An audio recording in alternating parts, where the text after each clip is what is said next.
all of you. India Physical Environment Textbook in Geography for Class 11 Part 2, Chapter 6 Soils audiobook.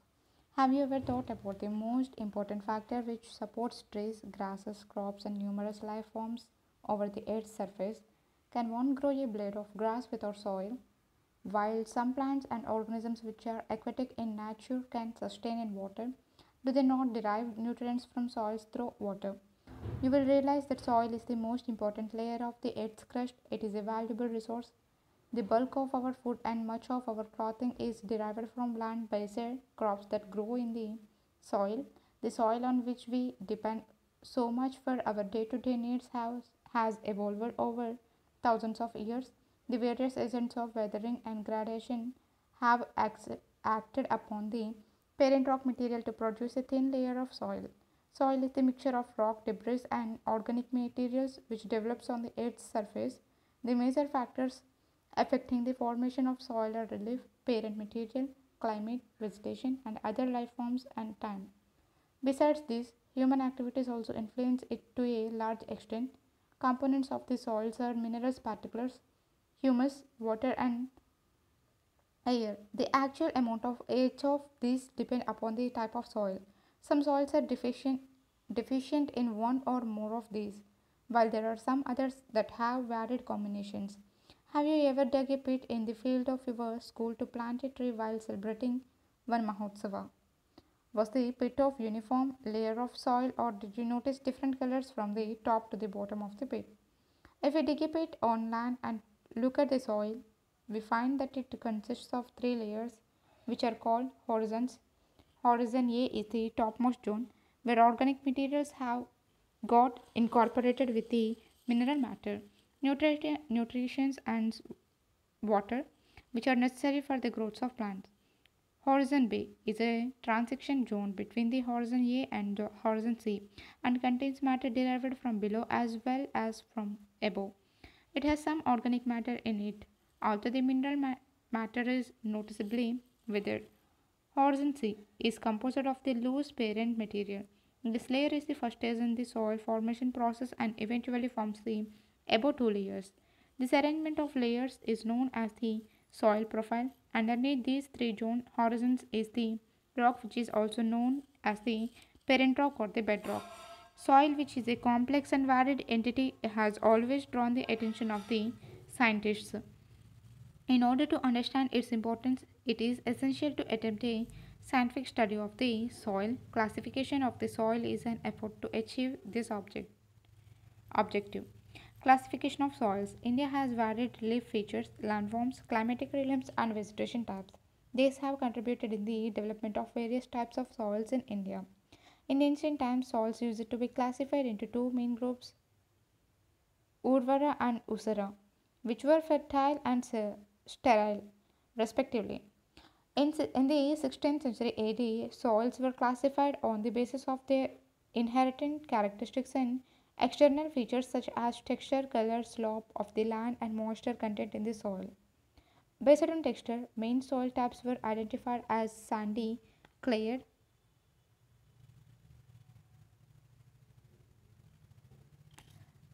silty, and loam, etc. On the basis of color, they were red, yellow, black, etc. Since independent scientific surveys of soils have been conducted by various agencies, Soil Service of India, established in 1956, made comprehensive studies of soils in selected areas like in the Damodar Valley. The National Bureau of Soil Survey and the Land Use Planning, an institute under the control of the Indian Council of Agriculture Research (ICAR), did a lot of studies on Indian soils in their effort to study soil survey and the land use planning, and institute under the control of the Indian Council of Agriculture Research (ICAR) did a lot of studies on Indian soils in their effort to study soil and to make it comparable at the international level.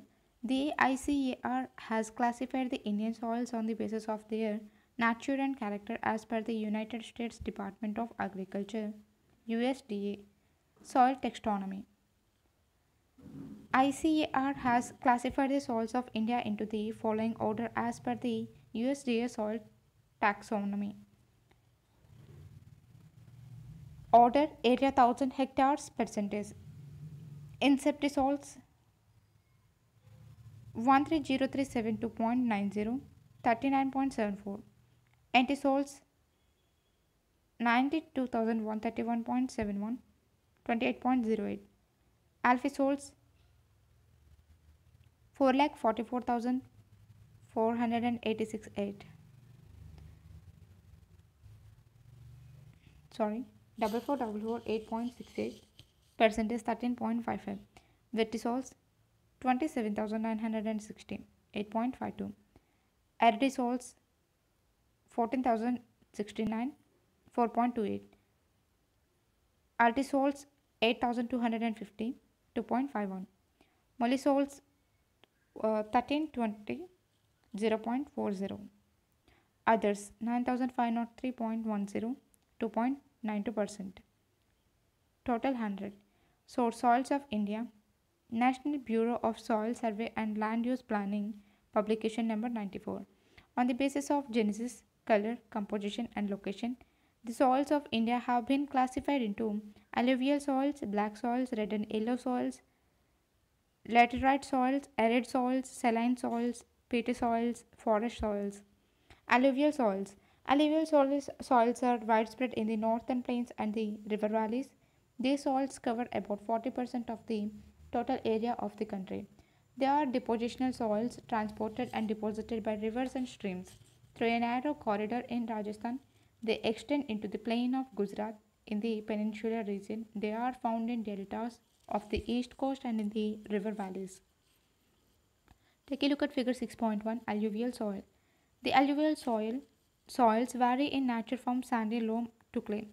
They are generally rich in potash but poor in phosphorus. In the upper and middle Ganga plain, two different types of alluvial soils have developed, viz. Kadra and Bangar. Kadra is the new alluvium and is deposited by floods annually, which enriches the soil by depositing fine silts. Bangar represents a system of older alluvium deposited away from the floodplains. Both the Kadar and Bangar soils contain calcareous concentrations concurs. These soils are more loamy and clayed in the lower and middle Ganga plain and the Brahmaputra valley. The sand content decreases from the west to east. The color of the alluvial soils varies from the light grey to ash grey. Its shades depend on the depth of the deposition, the texture of the materials, and the time taken for attaining maturity. Alluvial soils are intensively cultivated. Black soil. Black soil covers most of the Deccan Plateau, which includes parts of Maharashtra, Madhya Pradesh, Gujarat, Andhra Pradesh, and some parts of Tamil Nadu. In the upper reaches of the Godavari and the Krishna, and the northwestern part of the Deccan Plateau, the black soil is very deep. Take a look at figure 6.2. Major soil types of India's forest soils, alluvial soils, red and yellow soils, black soils, lateral soils, arid soils.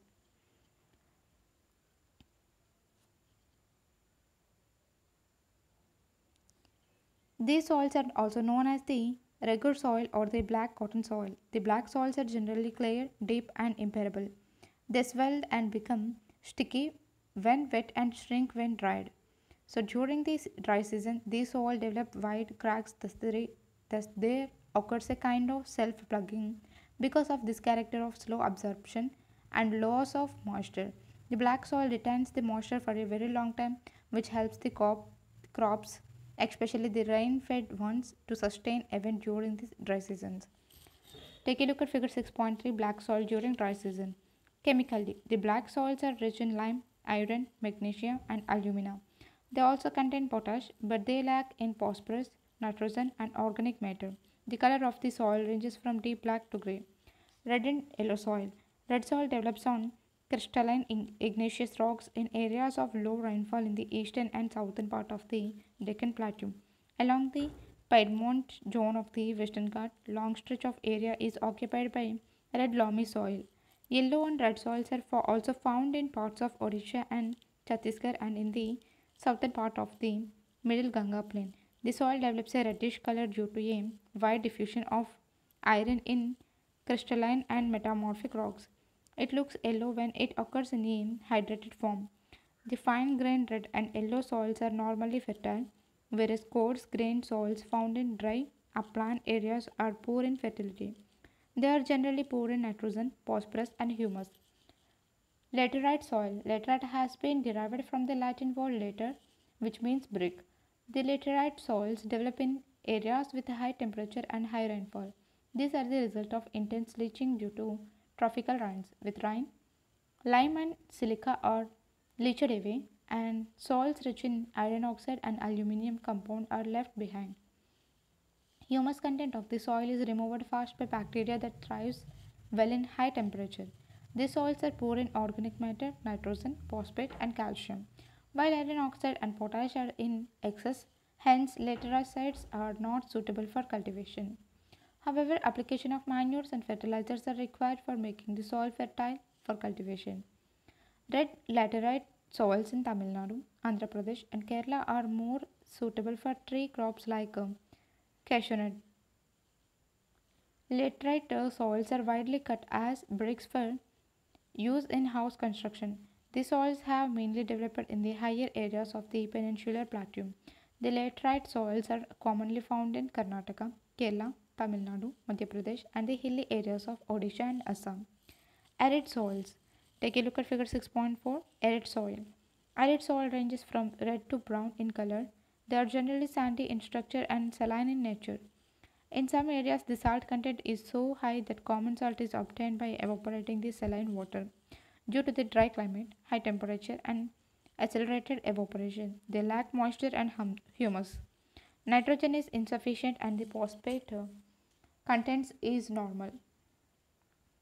Lower horizons of the soil are occupied by conker layers because of the increasing calcium content downwards. The conker layer formation in the bottom horizons restricts the infiltration of water, and as such, when irrigation is made available, the soil moisture is readily available for a sustainable plant growth. Arid soils are characteristically developed in western Rajasthan, which exhibit characteristic arid topography. These soils are poor and contain little humus and organic matter. Saline soils, they are also known as Usda soils. Saline soils contain a large proportion of sodium, potassium, and magnesium, and thus they are infertile and do not support any vegetative growth. They have more salts largely because of dry climate and poor drainage. They occur in arid and semi-arid regions and in waterlogged and swampy areas. Their structure ranges from sandy to loamy. They lack in nitrogen and calcium. Saline soils are more widespread in western Gujarat, deltas of the eastern coast, and in Sundarban areas of West Bengal. In the run of Kutch, the southwest monsoon brings salt particles and deposits there as a crust. Seawater intrusions in the deltas promote the occurrence of saline soils. In the areas of intensive cultivation with excessive use of irrigation, especially in areas of green revolution, the fertile alluvial soils are becoming saline. Excessive irrigation with dry climatic conditions promotes capillary action, which results in the deposition of salt on the top layer of the soil. In such areas, especially in Punjab and Haryana, farmers are advised to add gypsum to solve the problem of salinity in the soil. Petty soils. They are found in the areas of heavy rainfall and high humidity, where there is a good growth of vegetation. This large quantity of dead organic matter accumulates in these areas, and this gives a rich humus and organic content to the soil. Organic matter in these soils may go even up to 40 to 50%. These soils are normally heavy and black in color. At many places, they are alkaline also. It occurs widely in the northern part of Bihar, southern part of Uttarakhand, and the coastal areas of West Bengal, Odisha, and Tamil Nadu. Forest soils. As the name suggests, forest soils are formed in the forest areas where sufficient rainfall is available. The soils vary in structure and texture depending on the mountain environment where they are formed. They are loamy and silty on valley sides and coarse grained in the upper slopes. In the snow-bound areas of the Himalayas, they experience denudation and are acidic with low humus content. The soils found in the lower valleys are fertile. It is evident from the foregoing discussions that soils, their texture, quality, and nature are vital for the germination and growth of plant and vegetation, including crops. Soils are living systems like any other organisms. They to develop and decay, get degraded. Respond to proper treatment of administered in time. These have serious repercussions on other components of the system of which they themselves are important parts. Soil degradation. In a broad sense, soil degradation can be defined as the decline in soil fertility when the nutritional status declines and depth of the soil goes down due to erosion and misuse. Soil degradation is the main factor leading to the depleting soil resource base in India. The degree of soil degradation varies from place to place according to the topography, wind velocity, and amount of the rainfall. Soil erosion. The restriction of the soil cover is described as soil erosion. The soil forming processes and the erosional processes of running water and wind go on simultaneously, but generally there is a balance between these two processes.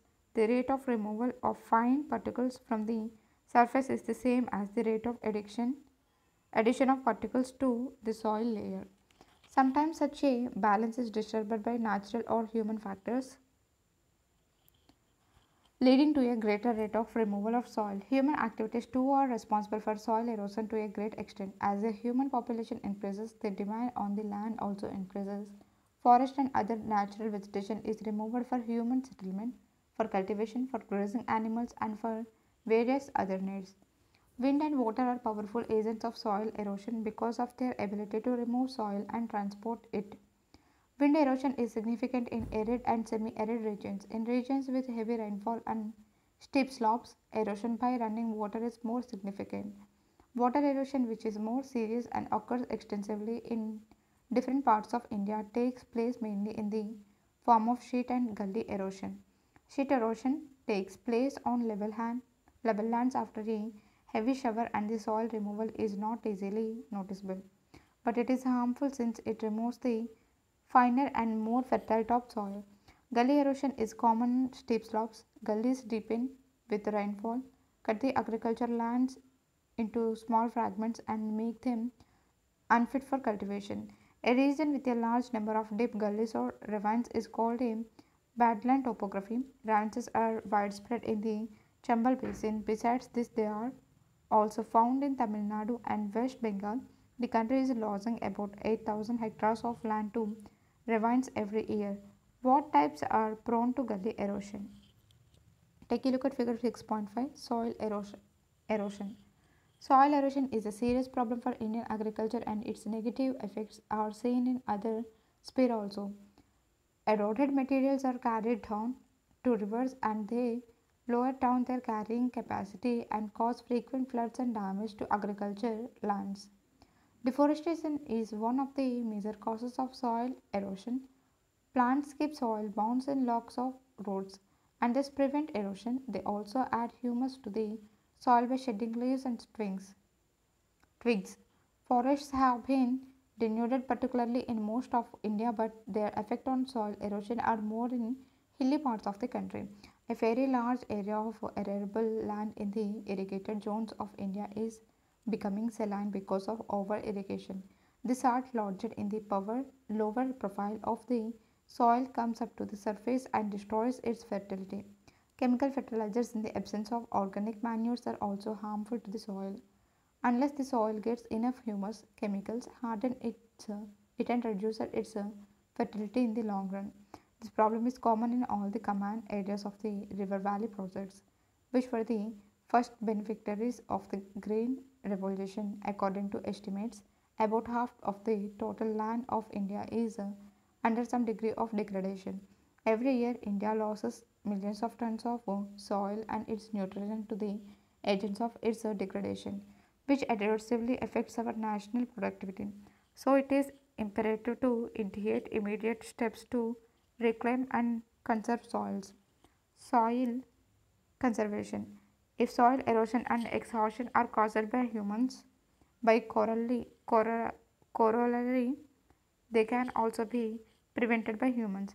Nature has its own laws of maintaining balance. Nature offers enough opportunities for humans to develop their economy without disturbing the ecological balance. Soil conservation is a methodology to maintain soil fertility, prevent soil erosion and exhaustion, and improve the degraded condition of the soil. Soil erosion is essentially aggravated by faulty practices. The first step in any rational solution is to check open cultivable lands on slopes from farming. Lands with a slope gradient of 15 to 25% should not be used for cultivation. If at all the land is to be used for agriculture, terraces should carefully be made. Overgrazing and shifting cultivation in many parts of India have affected the natural cover of land and given rise to extensive erosion. It should be regulated and controlled by educating villagers about the consequences. Contour bonding, contour terracing, regulated forestry, controlled grazing, cover cropping, mixed farming, and crop rotation are some of the remedial measures which are often adopted to reduce soil erosion. Take a look at figure 6.6, terrace farming. Efforts should be made to prevent gully erosion and control their formation. Finger gullies can be eliminated by terracing. In bigger gullies, the erosive velocity of water may be reduced by constructing a series of check dams. Special attention should be made to control headward extensions of gullies. This can be done by gully plugging, terracing, or by planting cover vegetation. In arid and semi-arid areas, efforts should be made to protect cultivable lands from encroachment by sand dunes through developing shelter belts of trees and agroforestry. Lands not suitable for cultivation should be converted into pastures for grazing. Experiments have been made to stabilize sand dunes in western Rajasthan by the Central Arid Zone Research Institute. C.A. Jadadai. The Central Soil Conservation Board set up by the Government of India has prepared the number of plans for soil conservation in different parts of the country. These plans are based on the climatic conditions, configuration of land, and the social behavior of people. Even these plans are fragmented in nature. Integrated land use planning therefore seems to be the best technique for proper soil conservation. Land should be classified according to their capability. Land use maps should be prepared and land should be put to right uses. The final responsibility for achieving the conservation of land will rest on the people who operate on it and receive the benefits. Exercises. Choose the right answer from the four alternatives given below. Which one of the following is the most widespread and most productive category of soil? Alluvial soil, black soil, laterite soil, forest soil. Regular soil is another name for the saline soil, black soil, arid soil, laterite soil. Which one of the following is the main reason for the loss of the topsoil in India? Wind erosion, excessive leaching, water erosion, none of these.